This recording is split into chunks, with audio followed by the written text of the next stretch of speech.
Do what thou wilt shall be the whole of the law. Welcome to Hieros Gamos Radio, broadcasting out of the Lower Triangle, Tasmania, the descending tongue of grace, adrift in the freezing waters of men between mainland Australia and Antarctica, howling like the hanged man with a third-degree sunburn. Hieros Gamos is the sacred wedding of matter and spirit, life and art, Thelema and Tao. Our guest this evening is a lifelong member of the OTO, a driving force behind the Ecclesia Gnostica Catholica in Australia, and now recently appointed Deputy Grandmaster General Tao Amrit. Welcome to the show. Thanks for having me. Tell us about your early life and your first encounter with the esoteric or magic. Okay, well, early life, I guess I was born in a little outback town called Mill, somewhere between the somewhere close-ish to the South Australian border, and I've lived in Melbourne or thereabouts pretty much the rest of my life. Very unreligious, non-religious family, insofar as no one went to church or anything like that. There's no strict spiritual practices involved. I did find out when I was a little bit older and I'd started having some of my own, I guess what I'd call the psychic experiences, that my paternal great-grandmother was a medium, and she'd totally spun my dad's family out with a couple of episodes, including talking to my nan as her dead husband, pretty much, and had my nan totally convinced that her husband was talking to her through his mother. So that kind of set an interesting tone for the family with when I started talking about stuff like spirituality and whatnot. They're total believers, but not practices, if that makes sense. So like me being interested in that just seemed kind of natural to them, even though I was probably the only one who took it seriously. Once I discovered that, I kind of was a little bit enamored with her and the idea of her, even though I never met her, and just started kind of looking at my own, looking into that kind of stuff, ESP, and just what, I guess I ended up looking at the dark arts in public libraries and whatnot, and had people looking at me strangely. And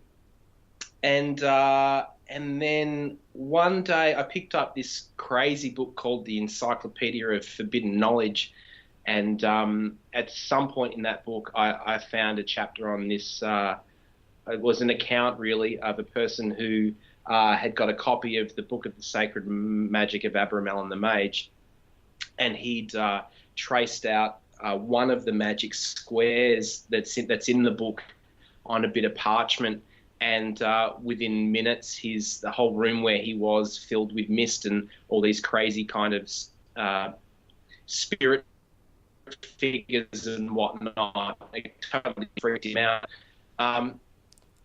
And so I decided that I had to get that book, which is probably an odd thing to want to do. But anyway, I managed to track it down, and that's when my interest in the occult and spirituality and whatnot changed for the more serious, I would say, with the introduction of the idea of a holy guardian angel. I had concept of something like that through some of my other, I guess I'd call them spiritualist searchings, where I kind of met up with some people like the Spiritualist Church, and was just trying to get my head around some things with some books that were available, which were good in a very, like in an introductory sense, where it gave me some practices that I could do and have some experiences and whatnot, but it never really spoke to me. But then, of course, the idea of the Holy Guardian Angel comes along, and it kind of, flipped a switch in my head. And I just became a bit more serious in terms of, Well, first of all, I wanted to be able to fly in the shape of a cloud. That seemed pretty cool to me. Or make armies appear if you're in a spot of bother. But no, it was really just the idea of the Holy Guardian Angel that kind of switched me onto something a bit more serious. And so I ended up down that path. And I did what that guy did, the guy who had his account in the Encyclopedia of Forbidden Knowledge. And I actually did one of the magic squares. But what I did was I did it on a weekday when I was going to work. And I had to wear a hat because I was working at Hungry Jack's or something really inane like that as a 19-year-old, and I had to wear a hat all day. So I wrote out this magic square and I put it under my hat, and I just wore that hat all day. And I can tell you one thing: I had the worst headache I've ever had in my life that whole day while I was doing that. Yeah. And I don't know if the operation worked. There was no mist or figures or anything like that appear. But yeah, the headache was definitely there. And I took that fairly seriously. So anyway, I just kept searching, and time passed. I moved out of the house where I was staying into a new share house. Met my wife, and she took me to a rural kind of market thing. I think it was the St. Andrew's market. I'd never been to anything like that before. We went with a couple of her friends, and I was kind of I saw this guy playing hand drums up on the hill, and I was just transfixed with him for some reason. He seemed to be getting right into it for a start. I work in the music industry, and was wanting to record some of my own music and whatnot. I think that was at least what I thought it was at the time. And anyway, I felt like I just had to go and speak to him. So I literally just walked up, just told my she wasn't my wife at the time, told my girlfriend that I needed to go and speak to this guy. And she's like, why? And I said, I don't know. And so anyway, I walked up there and had a bit of a chat to him, and he and his mum were from Nimbin. They're a bunch of hippies, and they just kind of asked me if I had a place to stay. And funnily enough, one of my flatmates had just moved out. So I said, yeah, sure, there's a room there, come and stay for a little while if you want. And so that was kind of a random experience. But then they had this ritual that they called Lazy Moon Day. So on a Monday, they'd just lie around in bed kind of thing all day and not do too much. And I decided to play hooky from work and, sat under the doona with them and talked about stuff. And funnily enough, this guy, Paul's mother, was actually an OTO member. I mean, she was a first degree member from a long time ago. But on that day, I was introduced to, at least in a very summary form, Thelema, Crowley, and the OTO. I'd never heard of any of those things ever before. But through the course of the day, we kind of, realized that we had some common interests and whatnot. And they told me about these things and said that I should, grab a couple of books that would prove helpful. One of which was The Law is for All. I think primarily because of the commentary. So it's got the book, it's got Liber Al and Crowley's commentary in it. And that would be easier for me to make sense of because there was a bit of a few explanatory notes. Yeah. And the other one that they suggest was Modern Magic by Donald Michael Craig. It was easier for me to track down the Donald Michael Craig title, and on the back, and I haven't forgotten this because I really loved it. On the back, it's got it's got reviews by people, and there was this one line. It's almost just a couple of words from Hymenaeus Beta, the outer head of the order, and he just wrote a valuable survey, and a valuable survey, and to me, I was just like, fuck, this dude is serious. I got to find out who these people are. And of course, as you go, there's life happens and whatnot, and I wasn't able to find, the internet wasn't really big at that point, and I probably didn't have good access to it, at least, so it was a bit harder for me to find anything to do with the OTO. But I was in a Borders bookshop one day, and the craziest thing happened. We were just walking past. Again, I'd probably been looking in the fiction section, looking for some Anne Rice books or something. And I looked across, and I saw the spine of this book, and it just jumped out at me. And it was The Law is for All. I'm just like, that's the book. I need to grab that. And so I just went and grabbed it, and I went straight to the counter and bought it.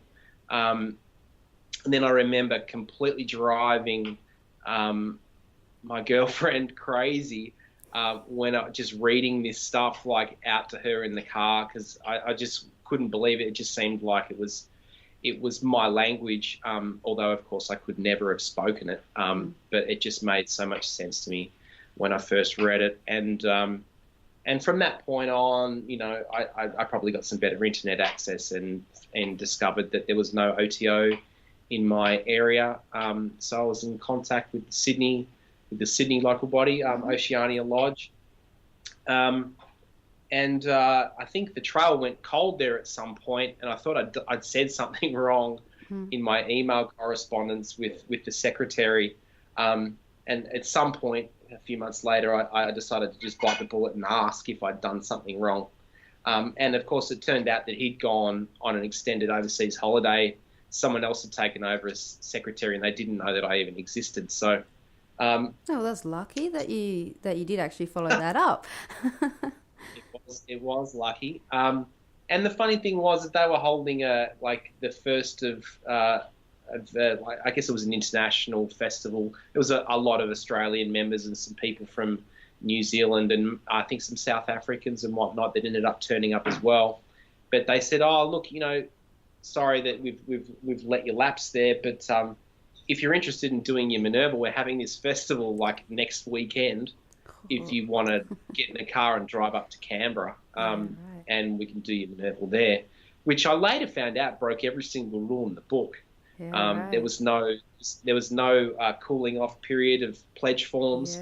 I filled in my pledge form over the phone, and the guy agreed to sponsor me. He'd never seen me. Never, he just knew he was talking to some dude from Melbourne on the phone.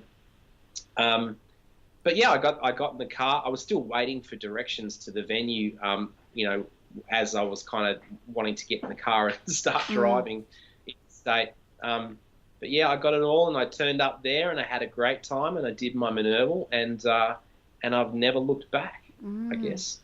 Yeah, well, it's great that you're here, because without you following up all those leads and how things just, the course of events, you wouldn't be here. And I guess that goes for all of us, really. We've all got our own stories of how we ended up here, and each are just as fascinating. Absolutely. So then you were responsible for getting a local body happening in Melbourne. You said that there wasn't one there. Could you talk about that?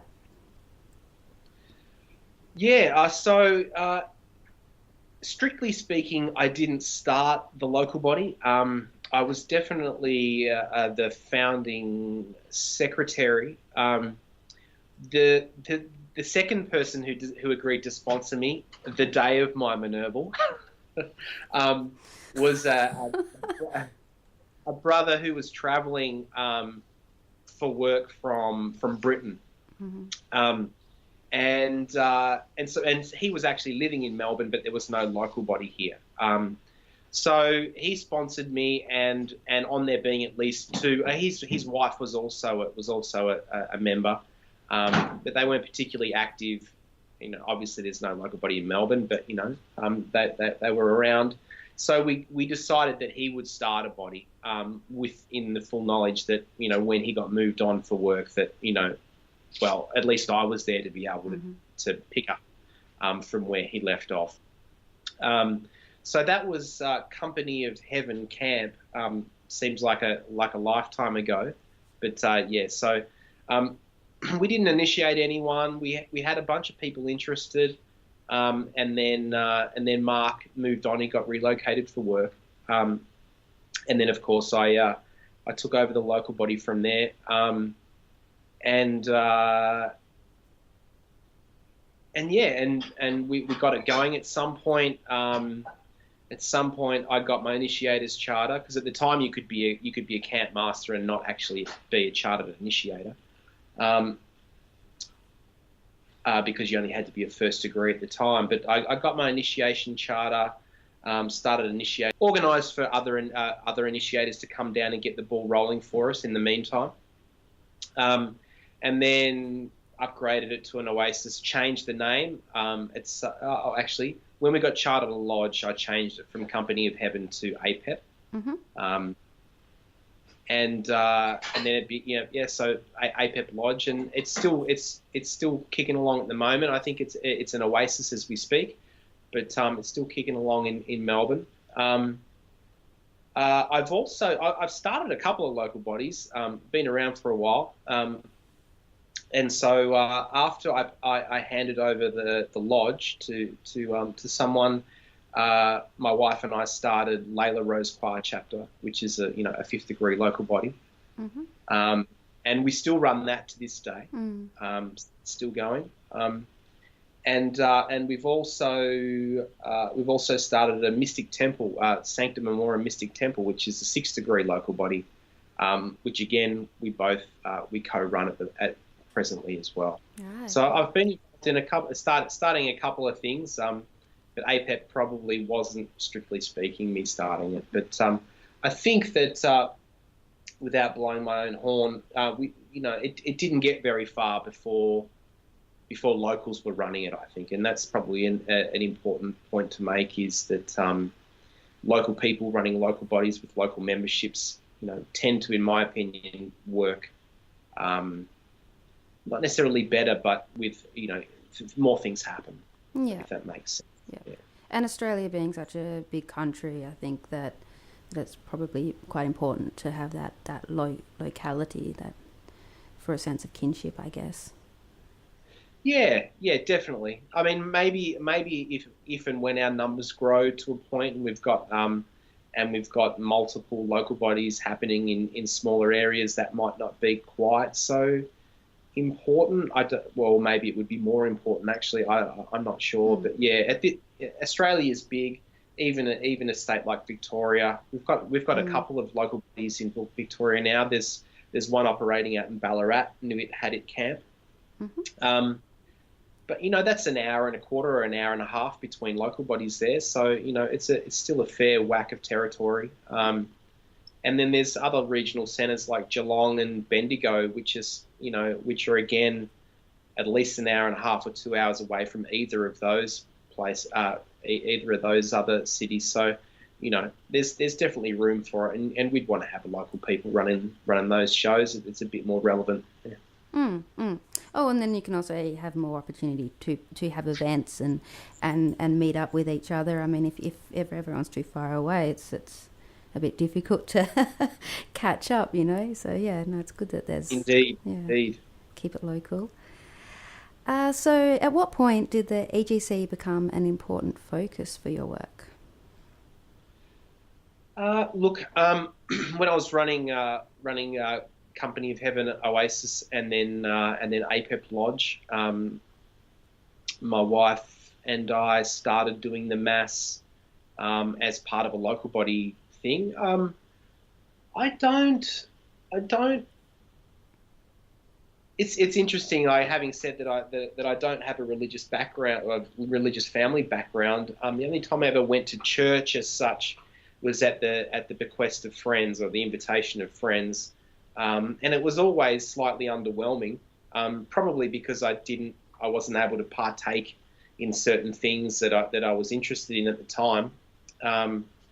One memory sticks out was where I went along to a mass with a friend, and it probably would have been in late primary school, and they were people were taking communion, and I asked if I could if I could take communion, and I got told no. And I said, why? And the answer was because I was a child. Oh. And that was very, very, very unsatisfactory to me, and I never went back. At the same time, I had the local pastor. I'm not sure what denomination he was, but wherever he came from, he was teaching us religious instruction in primary school. And I think he tried to headhunt me, if I remember correctly, because I seemed to have an aptitude for it. He definitely asked my parents if I was interested in going, and they kind of left it up to me to decide. And at the time, I didn't have any friends who were doing that, and I thought it was a little bit strange that that he would ask me to do that. But in the end, I did well at RE in school. It was religious education, not religious instruction, so it wasn't. It was nothing too serious. But so anyway, I didn't have any experience of going to a mass, so I didn't really know what I was doing apart from another dramatic ritual under the guise of the OTO. And it was something that we didn't have EGC organised in the kind of way that we do in the Australian Grand Lodge now. So I was really just doing what I thought that an oasis or a lodge master should do, which is put on masses for young'uns, and if people are interested, they want to get involved, maybe someone else will want to do it, and we just kind of took it from there. Over time, I guess I got pretty good at it, or at least people tell me so, and I started learning a lot more about it, about the rite itself, through the experience of doing it, and also trying to help other interested people make sense of it. I guess in that sense, it was a little bit similar to my work as an initiator, where I was going through initiations with candidates, taking them through it in the experience itself, but then also meeting with them afterwards to help them make sense of it in whatever fashion that I could. So I just applied the same principle to the Mass when people were interested. And what I found in both those instances is when you try to work out how you can explain something to someone in their own terms, you have to turn things around in your own head enough that you start to see them from different points of view. And of course, then you get a broader understanding. Things start to come to life a little bit. And so I think just through that experience of learning myself and helping other people, or trying to help other people, it just kind of got into my bones and my blood. And from there, I was ordained as a priest, and then as a bishop, and I guess from there it's just I can't say that there was ever one point where I went, this is actually what I really want to do.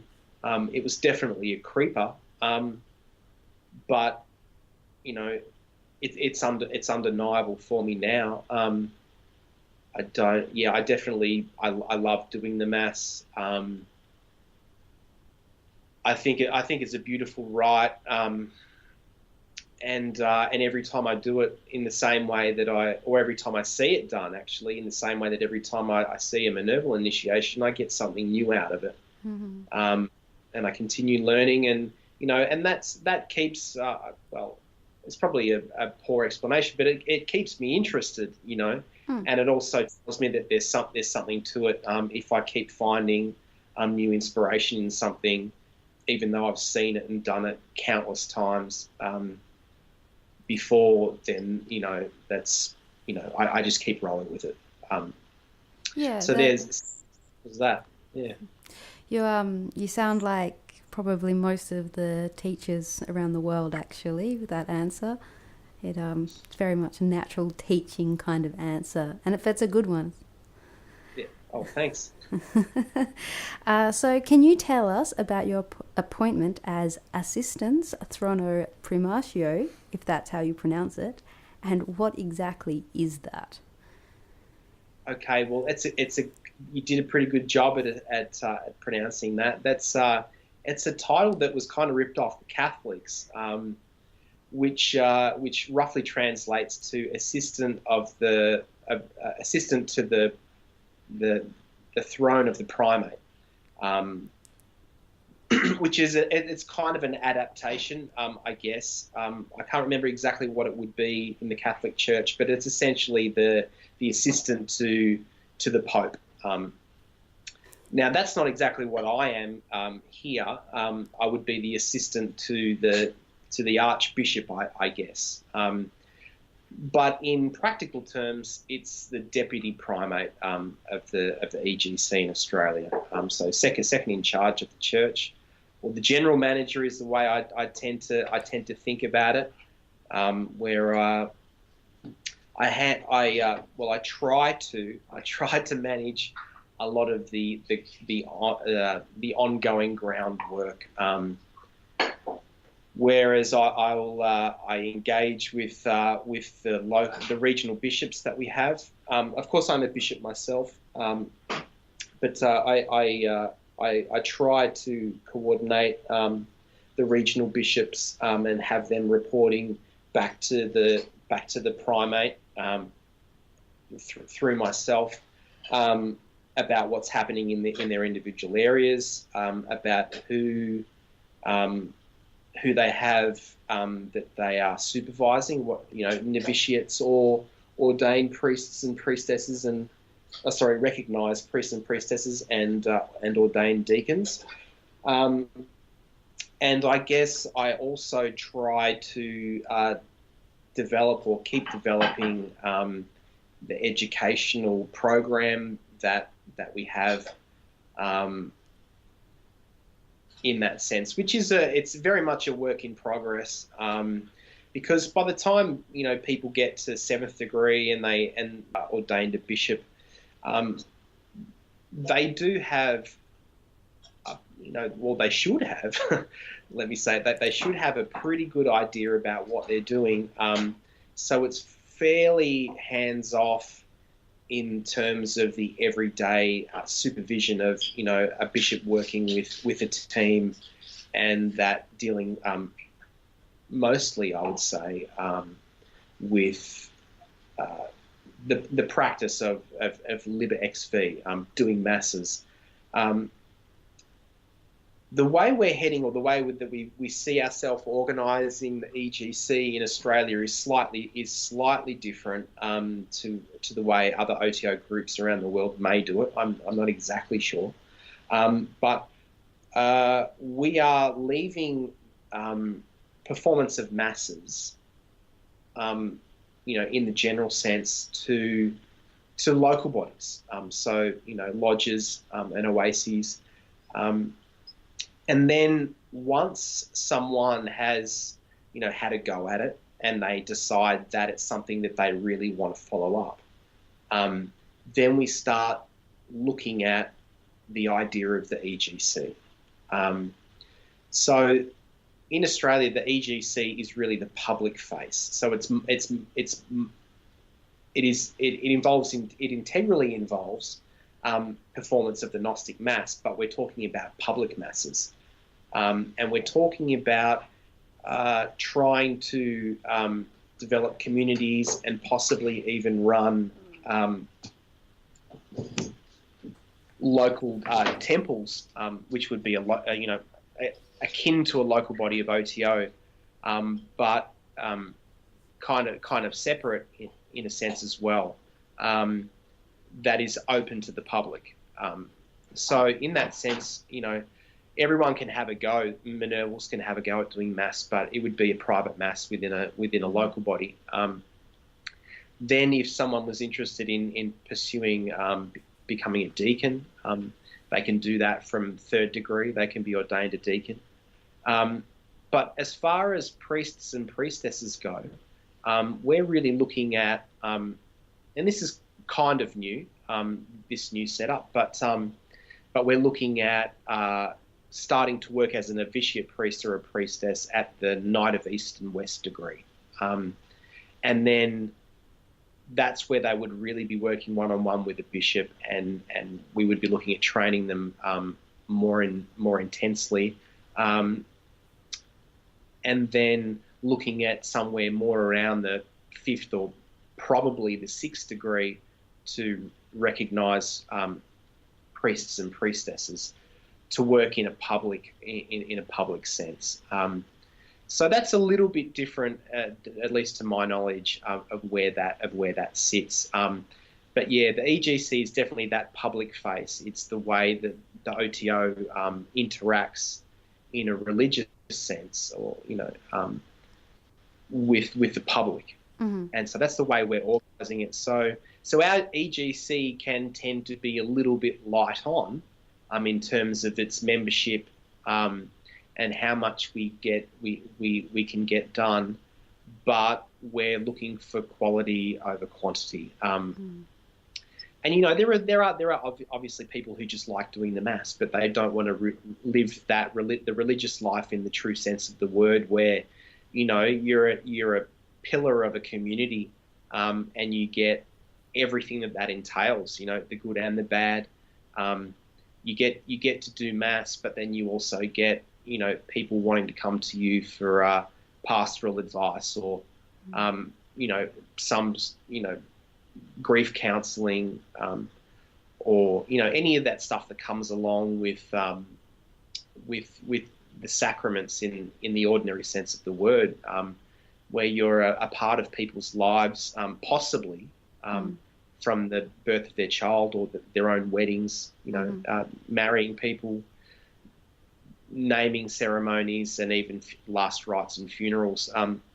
We really see the EGC in that cradle to through that cradle to grave model, where we want to develop communities where it really it's meaningful, and it's not just doing a public a ritual where people can come along and get their weekly or their monthly fix of the Eucharist, no matter how good those cakes of light do taste.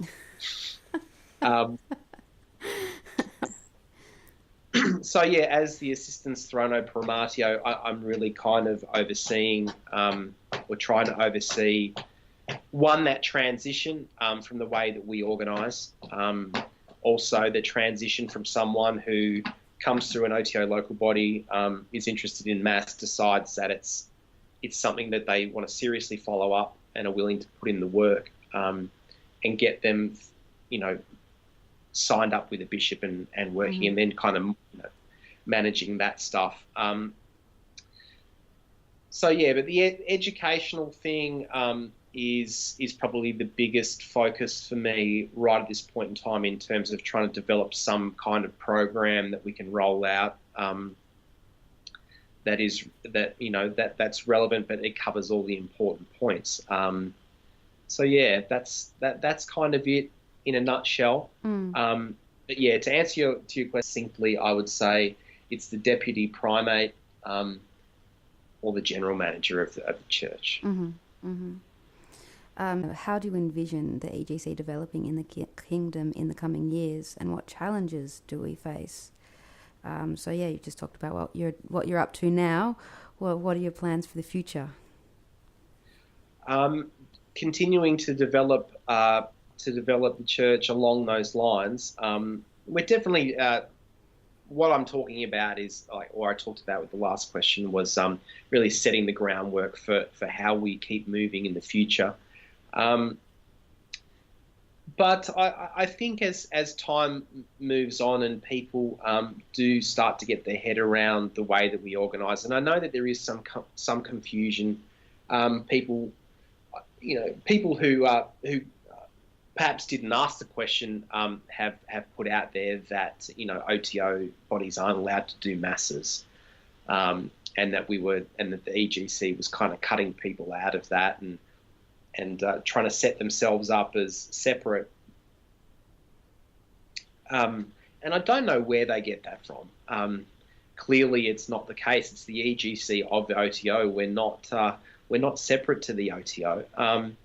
But what we are, and also like I said previously, OTO local bodies are totally cool to be celebrating the Mass privately.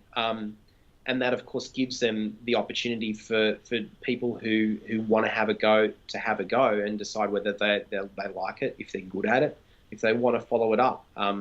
So it's a real opportunity for a testing ground there. But where, as I said, where the EGC comes into it is that strictly public face.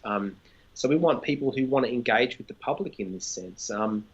And, well, maybe, but the priest of a Catholic church or any other denomination, for instance, lives a very particular life, and they become a part of a community far more than every OTO necessarily wants to become. Does every OTO member want to be known that they're an OTO member? Well, every EGC priest, it will be known that they're an OTO member because it's required. We don't have anyone from outside the OTO as clergy in the EGC. So, it's really putting your money where your mouth is, or getting your face out there. That's not for everyone, but also, as I said, you've got to want to live that religious life and be a part of a community in an integral way, and be there during the best and the worst times in people's lives. And again, not every OTO member wants to do that. So in terms of developing it for the future, we're just going to keep rolling down that pathway of what I've outlined, and hoping that once every now and again, one of those gems will pop up out of the dirt that is interested in the religious life. Well, in that sense, what the EGC actually, is capable of providing, and a lot of that has to do with numbers, resources, all that kind of stuff. But from there, depending on how things go, we are open to the possibility that we'll get people who come to the OTO because they're interested in being EGC clergy.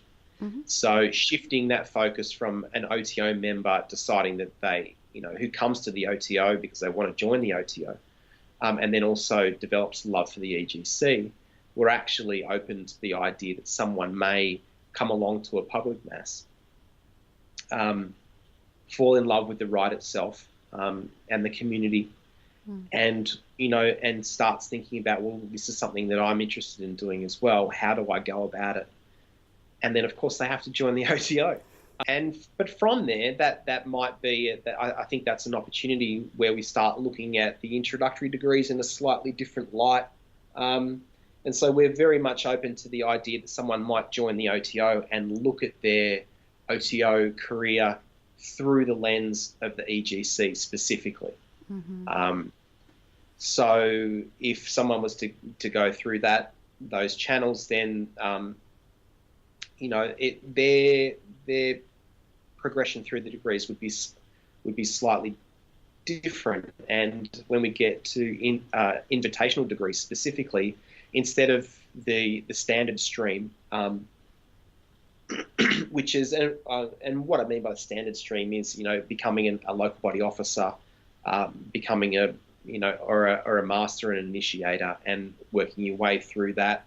Those people tend to find themselves recognised, quite easily because they are prominent, and the Grand Lodge kind of knows who they are through necessity. So they're generally invited. Well, not generally invited, but it's easier for us to see them and to spot their talent, and then they get earmarked for that. Easier than someone who's just a member who comes along every now and again, that the Grand Lodge or their regional senates may not necessarily, see them often or know who they are. So in this sense, someone who was working down the EGC path might, of course, might want to be a child in a mass and is coming along and is engaging with the EGC community local to them in a really meaningful way, and then they decide they want to do the deacon thing, and then they progress through and start talking about priest and priestess, or priest or priestess, sorry, And then, and they never do that OTO office thing. They're doing the EGC office thing. Mm-hmm. So we would in a sense kind of end up with possibly three distinct streams through the OTO degrees, which is one is an OTO member. Another one is an OTO member who's looking at it through the lens of the EGC. And then there's people like myself and my wife who equally straddle both. Mm-hmm. So we're not limiting ourselves to that. So that would be interesting to see how that would develop. We don't have anyone who's looking at things that way yet, but also I don't think we really have our local EGC temples operating to the level or with the numbers to really afford the opportunity for that. But, I definitely see that happening at some point. And beyond that, I think we're just going to, try and keep, getting bums on seats, so to speak. Promulgating the law of Thelema through the Gnostic Mass and developing communities. The Mass is always great for that. We often get members, partners, or friends coming along and seeing a Mass. And, often they keep coming back and they never show any interest in joining the OTO. But they, will often come along to a Mass when it's on. So it's really great in that sense that we can also encourage our general OTO community and people can be involved a little bit without feeling like they have to join the OTO. So the law is for all. That's it. So, yeah. So that's it. Okay, cool. Well, you were recently appointed as Deputy Grand Master General. What are the responsibilities of that role? How is it different from what you've done before? I described the ATP role as the Deputy Primate. And so in that sense, I would say the role is kind of similar to what I do with the church. But most importantly, I do the Grand Master's job when he's indisposed. So if he's away overseas on holidays or giving, talking, doing speech engagements and whatnot, as he often does, then I would take on his administrative responsibilities with the Grand Lodge. With the exception of, not with the exception of, I do the administrative stuff, but I don't take on the initiatory responsibilities, if that makes sense. So where initiatory authority emanates from the National Grand Master, so they are responsible for chartering people and to initiate and to remove them as well, and also to initiate degrees beyond the 6th degree. I don't do that even when he's away. I can't. I'm not authorised to hire and fire members of the executive, which my wife is probably pretty happy about, seeing as she's the GSG. So I can't fire her. But yeah, that's that when the Grand Master is away. I kind of I just look after his seat. For the rest of the time, I'm the first deputy in Australia, so I'm kind of making it up as I go a little bit. Okay. But in that, I have a real interest in education, or at least trying to find the way in which individuals learn, and try and help them make sense of what the OTO teaches, because everyone learns differently. I did one of those coming back out again. yeah, pretty much so. But also, I think my personality type is an INTJ, and I know people don't think too much about that, but it made a lot of sense to me because I tend to focus on the inherent system of how something works. So I work from the inside out rather than from the outside in. So I don't focus on so much on an individual discipline so much at the start. I'll try and find the thing that makes it all happen, and then I'll work my way out and specialize from there. So with something like the OTO, I found myself getting into how things work in our degrees, the modularity of the rites themselves, the narrative that was coming out, and following that through, which then also kind of lays a lot of the more abstract stuff quite open and bare when you can penetrate at that level. So I find what I found, and I do find that I can tend to communicate with people in a way that is relevant to them with regards to the OTO system. I can explain degrees in their language because I'm able to kind of find a little foot in to what they're interested in, that then I can use to leverage off and explain stuff that's coming through in the degree system that it makes sense to them. And dealing specifically with the OTO mysteries rather than the general Crowleyana or stuff that AA stuff. We definitely in the Australian Grand Lodge are supporters of the alliance of OTO and AA. We have the contact details for the outer college in the back of our study guides. But we're also keenly aware that if you want to learn about AA, you should go and learn about the AA from the AA. Of course. I can definitely see a case for OTO becoming very accessible. A lot of our teachings are in many ways common sense. But if you actually work through the program and you take it seriously and you're honest with yourself, it takes on a whole new dimension. So common sense isn't that common as they say. But if you actually think about a lot of old wives' tales and funny little sayings that we've all heard since we're kids about what they're actually saying, and you apply that stuff, you can achieve some amazing things. And so I'm very interested in making, in at least trying to get OTO out there in a more accessible form,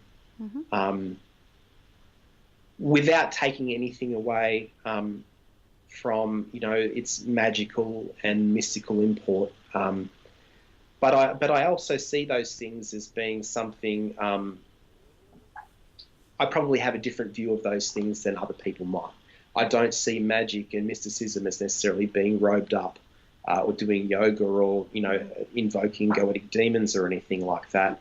I definitely see magic and mysticism as a way of life. Carl Jung said that the religious life, presupposes I'm paraphrasing here, of course, a constant and meticulous attention to all phenomena, both internal and external. So he's kind of saying that if you marry your internal world with the external world, then you are living a religious life. And that's the way that I tend to view it, and that's the way I tend to view magic as well.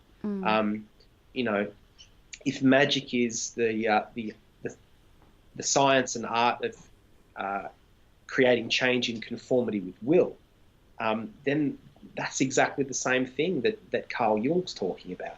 So any act, if you will it, and if you go through the necessary preparations and you exert your energy in the appropriate way, is an act of magic. So if you want to become an accountant as a young child, God forbid, and you go through it and you focus and you just do everything that an accountant does and go to university and you come out the other end an accountant, you're a magician in my book. And of course I don't mean to take anything away from where that can actually lead. But yeah, that's kind of the way I see the OTO, and I think we could probably bring more people into Thelema through some type of avenue like that. Being a bit more contemporary, I guess, perhaps.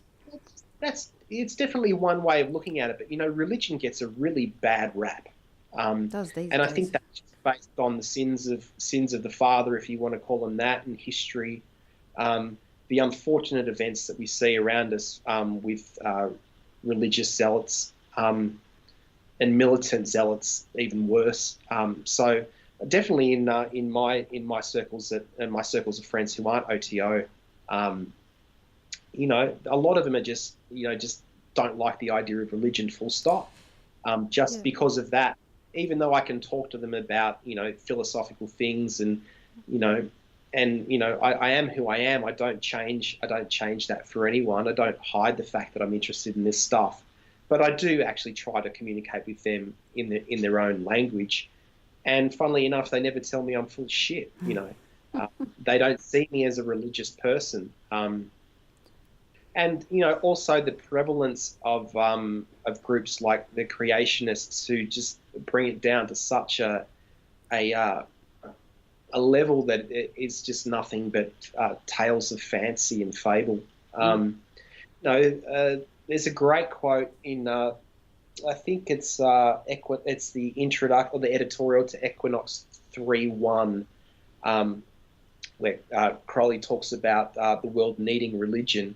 And that religion's function is to represent truth and to celebrate truth.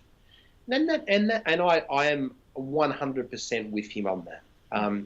But now, if you want to talk on that level, then you can take one of those famous memes that Neil deGrasse Tyson put out there about being totally fascinated by the idea of his place in the world and how he and he goes through all the scientific elements of it, how everything in the cosmos is made from the same material, and we all started from this one source. And so when ultimately he gets to the end of his story, he says that some people see themselves as being really small, surrounded by this vast expanse, and he says, but I see myself as being big in the same sense, because I'm made of the same stuff as everything. Mm-hmm. And so when he says that to me, and that's a pretty eminent scientist there, that a lot of people who don't like religion are very interested in hearing what he has to say, and they cite him all the time, atheists, whatnot, who are often very intelligent people. He's pretty much summed up religion to me, just in that he was fascinated and in awe, if you want to call it, of the way that he came to be, connected with everything else in his environment, even beyond what he can personally experience. So that's where I come at it with, and that's where I come at it from. And I think that getting that kind of idea out there, may change the current a little bit in terms of who we get coming along and how many people we get coming along. Yeah. Well, finally, to wrap up, could you give us any words of wisdom for not only the younger members but for everybody? I would just say leave your expectations at the door, and have an authentic experience of the OTO as it is, not so much as you think it is or hoped it would be. That would be my one bit of advice. Everyone comes with expectations. I wouldn't expect it any other way. Otherwise, why would you get in contact? You're looking for something. You think that you might be able to get it here, which is good. But my experience of those motivations can be that they change over time quite dramatically. The reason I started looking into magic and spirituality in general when I was younger is totally different to why I'm doing it now. Mm-hmm. I don't even recognise that person I do recognise, but I don't recognise the motivations behind it. But yeah, look, just come at it with and have an authentic OTO experience as it is. Work the degrees, and when I say work the degrees, obviously you got to do your initiation. Turn up to as many of them as you can and see other people's. Go through it with your initiator. Follow out the teachings as best that you can and as honestly as you can. And most importantly, try and find the way that it speaks to you uniquely. What are the things that jump out to you, in terms of your life, and just start from there. Mm-hmm. Well, thank you very much. Good talking to you.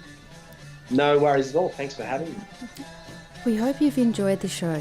None of the opinions expressed by hosts or guests reflect the policies of OTO Australia, its members or officers.